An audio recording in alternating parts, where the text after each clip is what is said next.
ओम शांति।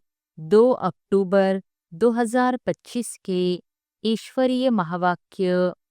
पहले एक नज़र मुरली के मुख्य पॉइंट पर। बाबा ने कहा, सबसे मीठा अक्षर बाबा है। मुख से सदा बाबा बाबा निकलता रहे।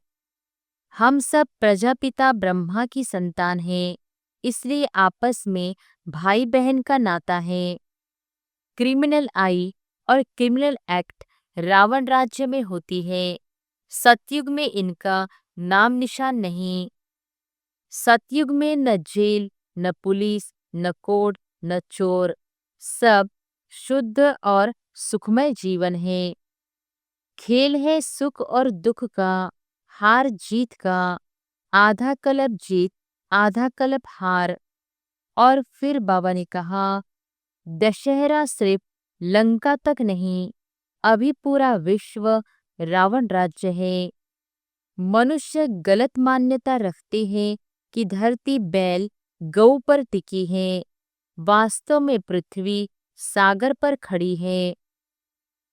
ईश्वर को सिर्फ बाबा कहना चाहिए।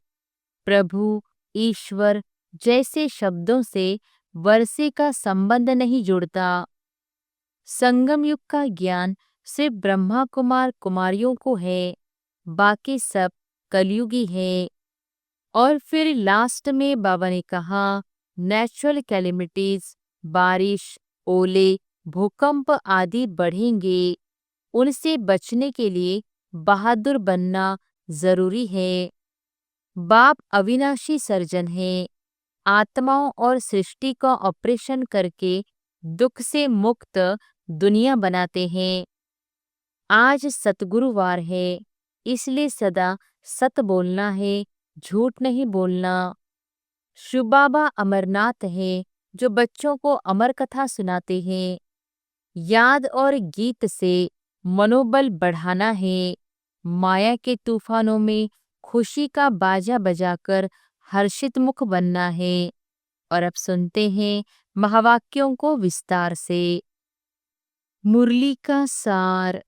मीठे बच्चे, सबसे मीठा अक्षर बाबा है। तुम्हारे मुख से सदा बाबा बाबा निकलता रहे। सबको शिव बाबा का परिचय देते रहो। प्रश्न है, सतयुग में कोई मनुष्य तो क्या, जानवर भी रोगी नहीं होते हैं, क्यों? उत्तर है, क्योंकि संगम युग पर बाबा सभी आत्माओं का और बेहद सृष्टि का ऐसा ऑपरेशन कर देते हैं जो रोग का नाम निशान ही नहीं रहता। बाप है अविनाशी सर्जन। अभी जो सारी सृष्टि रोगी है, इस सृष्टि में फिर दुख का नाम निशान नहीं होगा। यहाँ के दुखों से बचने के लिए बहुत बहुत बहादुर बनना है। गीत है, तुम्हें पाके हमने जहाँ पा लिया है, जमी तो जमी आसमां पा लिया है। ओम शांति।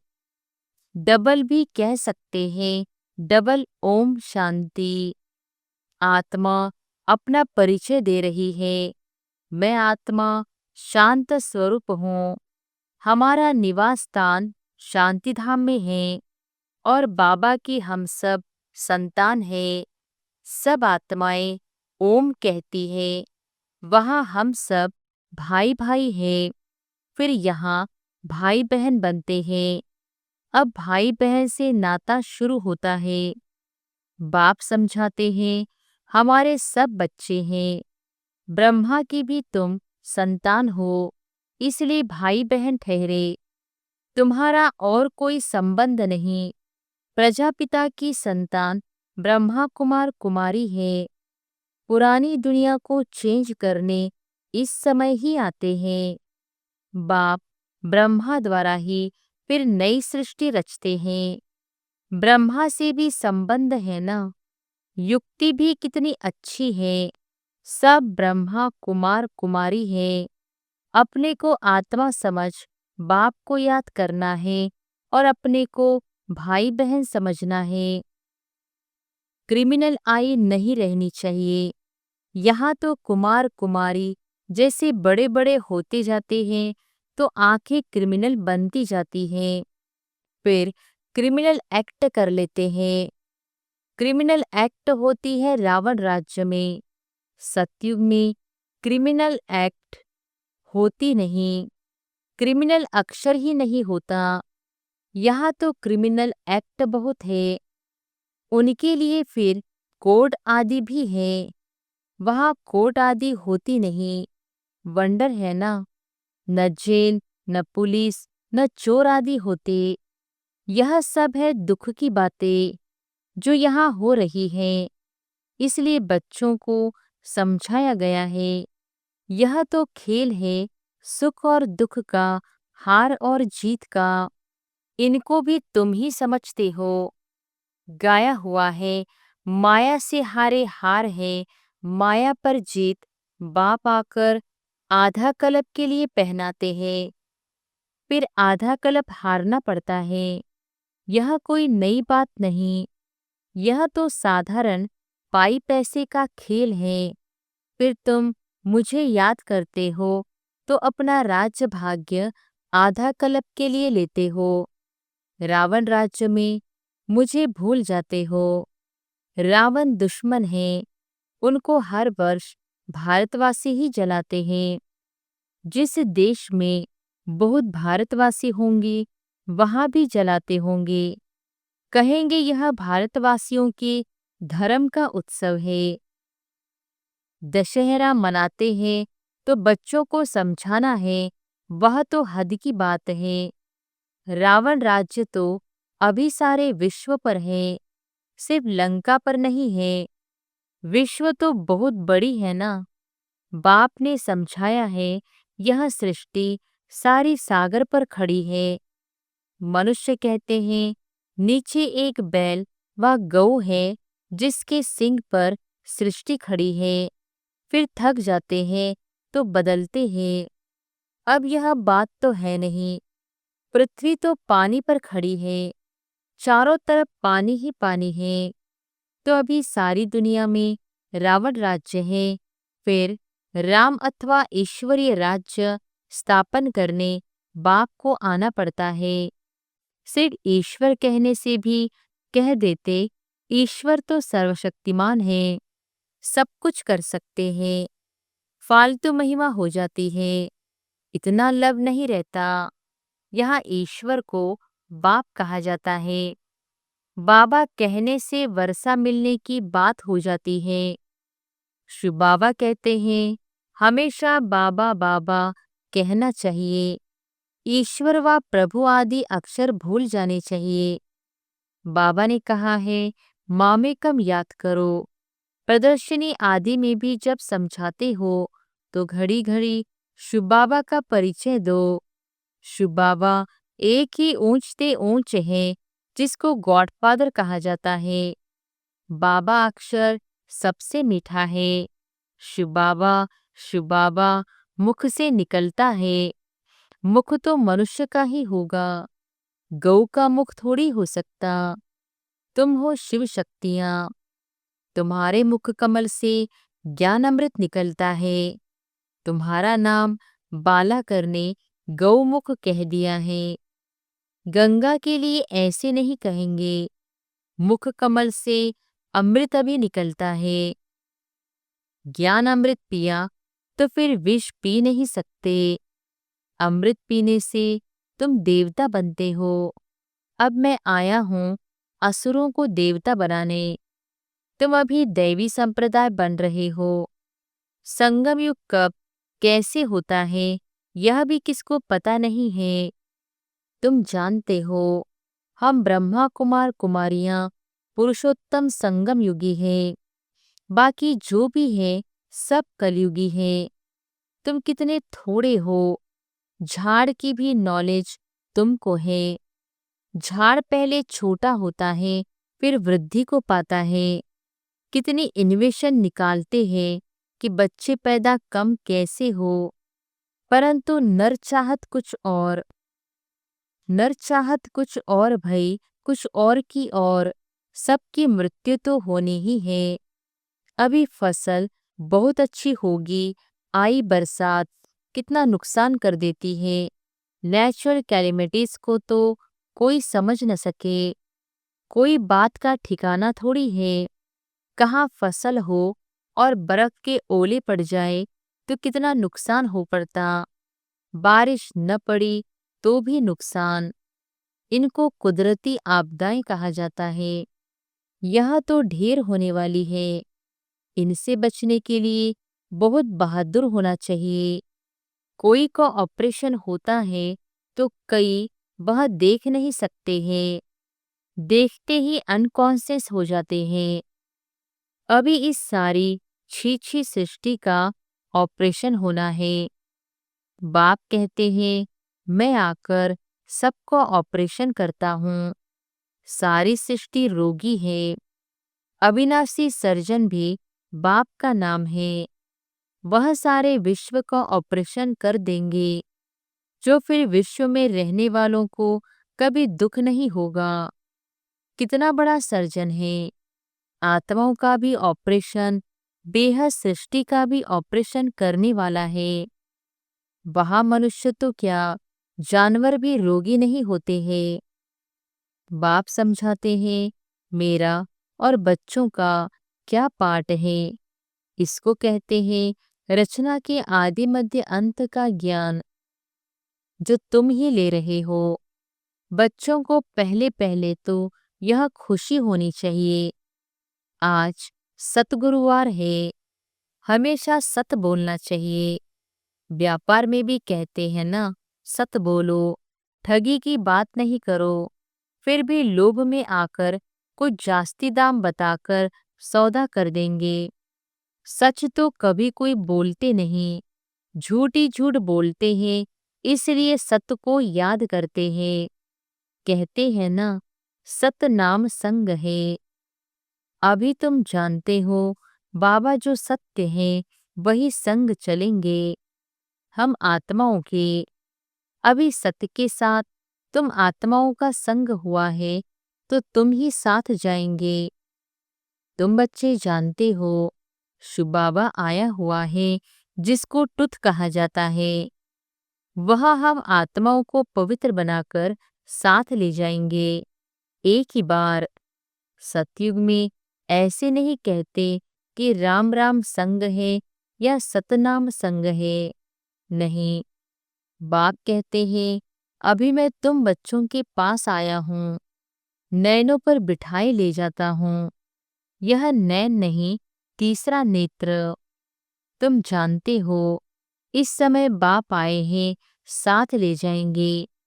शंकर की बारात नहीं, यह शिव के बच्चों की बारात है। वह पतियों का पति भी है। कहते हैं तुम सब ब्राइड्स हो, मैं हूँ ब्राइड ग्रूम। तुम सब आशिक हो, मैं हूँ माशूक। माशूक एक ही होता है ना। तुम आधा कल्प से मुझ माशूक के आशिक हो। अभी मैं आया हूँ, सब भक्तियाँ हैं। भक्तों की रक्षा करने वाला है भगवान। आत्मा भक्ति करती है शरीर के साथ। सतयुग त्रेता में भक्ति होती नहीं। भक्ति का फल सतयुग में भोगते हो, जो अब बच्चों को दे रहे हैं। वह तुम्हारा माशूक है जो तुमको साथ ले जाएंगे। फिर तुम अपने पुरुषार्थ अनुसार आकर राज्य भाग्य लेंगे। यह कहाँ भी लिखा नहीं है। कहते हैं शंकर ने पार्वती को अमर कथा सुनाई। तुम सब हो पार्वतियाँ, मैं हूँ कथा सुनाने वाला अमरनाथ। अमरनाथ एक को ही कहा जाता है। ऊंच से ऊंच बाप है, उनको तो अपनी देह नहीं है। कहते हैं मैं अमरनाथ तुम बच्चों को अमर कथा सुनाता हूँ।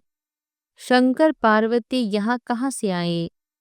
वह तो है ही सूक्ष्म वतन में, जहाँ सूर्य चांद की भी रोशनी नहीं रहती। सत्य बाप अभी तुमको सत्य कथा सुनाते हैं। बाप बिगर सच्ची कथा कोई सुना न सके। यह भी समझते हो विनाश होने में टाइम लगता है। कितनी बड़ी दुनिया है, कितने ढेर मकान आदि गिरकर खत्म होंगे। अर्थक्वेक में कितना नुकसान होता है, कितने मरते हैं। बाकी तुम्हारा छोटा झाड़ होगा, दहली परिस्तान बन जाएगी। एक ही परिस्तान में लक्ष्मी नारायण का राज्य चलता है। कितने बड़े बड़े महल बनते होंगे, बेहद की जागीर मिलती है। तुमको कुछ खर्चा नहीं करना पड़ता है। बाबा कहते हैं इनकी ब्रह्मा की लाइफ में ही कितना सस्ता अनाज था, तो सतयुग में कितना सस्ता होगा। दिल्ली जितने तो एक एक के घर और जमीन आदि होगी। मीठी नदियों पर तुम्हारा राज्य चलेगा। एक एक को क्या नहीं होगा, सदा अन्न मिलता रहेगा। वहाँ के फल फूल भी देखते हो कितने बड़े बड़े होते हैं। तुम शुभिरस पीकर आते हो, कहते थे वहाँ माली है। अब माली तो जरूर बैकुंठ में अथवा नदी किनारे होगा। वहाँ कितने थोड़े होंगे, कहाँ अभी इतने करोड़, कहाँ 9 लाख होंगे और सब कुछ तुम्हारा होगा। बाप ऐसी राजाई देते हैं जो हमसे कोई छीन न सके। आसमान, धरती आदि सबके मालिक तुम रहते हो। गीत भी बच्चों ने सुना। ऐसे ऐसे गीत 6-8 हैं जो सुनने से ही खुशी का पारा चढ़ जाता है। देखो, अवस्था में कुछ गड़बड़ है तो गीत बजा लो। यह है खुशी के गीत। तुम तो अर्थ भी जानते हो। बाबा बहुत युक्तियां बतलाते हैं अपने को हर्षित मुख बनाने की। बाबा को लिखते हैं बाबा, इतनी खुशी नहीं रहती है, माया के तूफान आते हैं। अरे, माया के तूफान आए, तुम बाजा बजा लो। खुशी के लिए बड़े बड़े मंदिरों में भी फाटक पर बाजा बजता रहता है। बॉम्बे में माधव बाग में लक्ष्मी नारायण के मंदिर के फाटक पर भी बाजा बजता रहता है। तुमको कहते हैं यह फिल्मी रिकॉर्ड क्यों बजाते हैं? उनको क्या पता, यह भी ड्रामा अनुसार काम में आने की चीज है। इनका अर्थ तो तुम बच्चे समझते हो। यह सुनने से भी खुशी में आ जाएंगे। परंतु बच्चे भूल जाते हैं, घर में किसको गमी होती है तो भी गीत सुनकर बड़े खुश होंगे। यह बहुत वैल्यूबल चीज है। कोई के घर में झगड़ा चलता है, बोलो भगवान वॉच, काम महाशत्रु है। इन पर जीत पाने से हम विश्व के मालिक बनेंगे। फिर फूलों की वर्षा होंगी, जय जयकार हो जाएगी, सोने के फूल बरसेंगे। तुम अभी कांटे से सोने के फूल बन रहे हो ना, फिर तुम्हारा अवतरण होगा। फूल नहीं बरसते, लेकिन तुम फूल बनकर आते हो। मनुष्य समझते हैं सोने के फूल बरसते हैं। एक राजकुमार विलायत में गया, वहां पार्टी दी थी। उनके लिए सोने के फूल बनवाए, सबके ऊपर वर्षा की। खुशी के मारे इतनी खातिरी की, सच्चे सच्चे सोने के बनाए। बाबा उनकी स्टेट आदि को भी अच्छी रीति जानते हैं। वास्तव में तुम फूल बनकर आते हो, सोने के फूल तुम ऊपर से उतरते हो। तुम बच्चों को कितनी लॉटरी मिल रही है, विश्व के बादशाही की। जैसे लौकिक बाप बच्चों को कहते हैं तुम्हारे लिए यह लाया हूं, तो बच्चे कितना खुश होते हैं। बाबा भी कहते हैं तुम्हारे लिए बहिश्त लाया हूं, तुम वहां राज्य करेंगे, तो कितनी खुशी होनी चाहिए। कोई को छोटी सौगात देते हैं तो कहते हैं बाबा, आप तो हमको विश्व की बादशाही देते हो, यह सौगात क्या है? अरे, शिव बाबा की यादगार साथ रहेगी तो शिव बाबा की याद रहेगी और तुमको पदम मिल जाएंगे। अच्छा, मीठे मीठे सिकिलधे बच्चों प्रति माता पिता बाप दादा का याद प्यार और गुड मॉर्निंग। रूहानी बाप की रूहानी बच्चों को नमस्ते। धारणा के लिए मुख्य सार। पहली पॉइंट, सत्य के संग वापस जाना है, इसलिए सदा सच्चा होकर रहना है, कभी भी झूठ नहीं बोलना है। हम ब्रह्मा बाबा के बच्चे आपस में भाई बहन हैं, इसलिए कोई भी क्रिमिनल एक्ट नहीं करनी है। भाई भाई और भाई बहन के सिवाय और किसी संबंध का भान न रहे। वरदान है, याद के बल से अपने व दूसरे के श्रेष्ठ पुरुषार्थ की गतिविधि को जानने वाले मास्टर त्रिकालदर्शी भव। याद के बल से अपने व दूसरे के श्रेष्ठ पुरुषार्थ की गतिविधि को जानने वाले मास्टर त्रिकालदर्शी भव। जैसे साइंस वाले पृथ्वी से स्पेस में जाने वालों की हर गतिविधि को जान सकते हैं, ऐसे आप त्रिकालदर्शी बच्चे साइलेंस अर्थात याद के बल से अपने व दूसरों के श्रेष्ठ पुरुषार्थ व स्थिति की गतिविधि को स्पष्ट जान सकते हो। दिव्य बुद्धि बनने से, याद के शुद्ध संकल्प में स्थित होने से त्रिकालदर्शी भव का वरदान प्राप्त हो जाता है और नए नए प्लान प्रैक्टिकल में लाने के लिए स्वतः इमर्ज होते हैं। स्लोगन है, सर्व के सहयोगी बनो तो स्नेह स्वतः प्राप्त होता रहेगा। अव्यक्त इशारे स्वयं और सर्व के प्रति मनसा द्वारा योग की शक्तियों का प्रयोग करो। कोई भी यह नहीं कह सकता कि हमको तो सेवा का चांस नहीं है। कोई बोल नहीं सकते तो मनसा वायुमंडल से सुख की वृत्ति सुखमय स्थिति से सेवा करो। तबीयत ठीक नहीं है तो घर बैठे भी सहयोगी बनो। सिर्फ मनसा में शुद्ध संकल्पों का स्टॉक जमा करो, शुभ भावनाओं से संपन्न बनो। अच्छा, ओम शांति।